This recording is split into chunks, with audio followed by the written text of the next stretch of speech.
गीत नया गाता हूँ, टूटे हुए तारों से फूटे वासंती स्वर, पत्थर की छाती में उग आया नवा अंकुर, झड़े सब पीले पात, कोयल की कुहुक रात, प्राची में अरुणिमा की रेख देख पाता हूँ, गीत नया गाता हूँ, गीत नया गाता हूँ।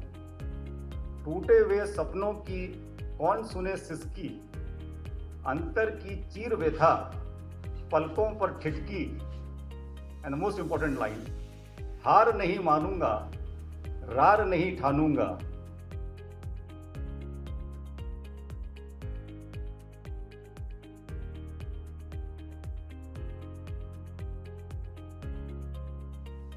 On the occasion of the 100th birth anniversary of Shri Atal Bihari Vajpayee ji, the state government has decided to organize the Atal Lecture Series in association with prestigious institutions of the country and the state through SPIPA in the year 2025-26.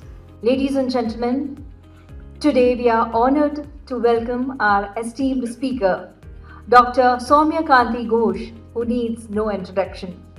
He wears several hats. Besides being Chief Economic Advisor, State Bank of India, he is also member of the Economic Advisory Council to Honorable Prime Minister and a member of the 16th Finance Commission. Before I start this lecture, I am truly grateful and somehow privileged to be here today at this landmark conference.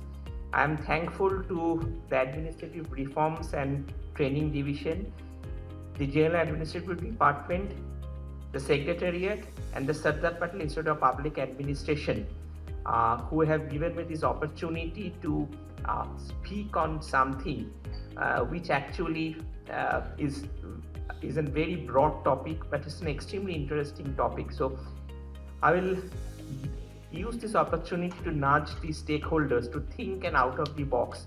So I will glance back to look ahead, that the master economy should, in quote, examine the present in the light of the past for the purposes of the future, unquote. So this is basically the theme of the presentation today.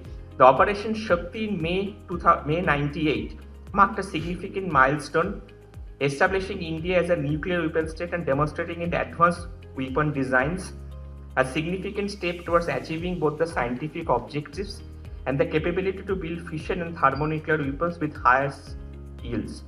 As the world history teaches us, the road to Brussels goes through Rome. A lot of people may be aware of this. The Vajpayee government had kickstarted the much-needed reforms in the power sector. The Comprehensive Electricity Act 2003 started the genuine transformation of the sector. Among other things, this act provided for the unbundling of ACBs into separate generation, transmission and distribution. We all spoke about GENCOs, TRANSCOs and DISCOM, as well as the creation of statutorily independent state electricity regulatory commissions. While it undoubtedly placed India on the path to modernize the electricity sector, unfortunately the progress towards this goal, perhaps the biggest reforms in the financial sector, has been the digitization of the banking landscape. In fact, the process of digitization was started during the Vajpayee era. I think again this is important. The RTGS was started in March 2004, when for handling large value transactions where ATMs were installed by banks in large numbers. Subsequently, the payment and settlement system has undergone a remarkable transformation with NEFT, IMFs, and finally, it culminated in UPI in 2016 under the current government. UPI today has been a success story. The total value of UPI transaction today has jumped 3,751 times since it was launched to around 261 trillion, which is 79% of India's GDP. But most imperative has been the shift towards a cashless economy, digital transaction, accentuating purchase and spending habits at a ground level. This is the land of Mahatma, a great son of this land once said, your beliefs become your thoughts become your words become your actions become your habits become your values, and your values become your destiny. These words actually are truer for India today, I believe. As a torchbearer of a new revolution, I hope we all move ahead, grasping the deeper meaning of these sagacious words.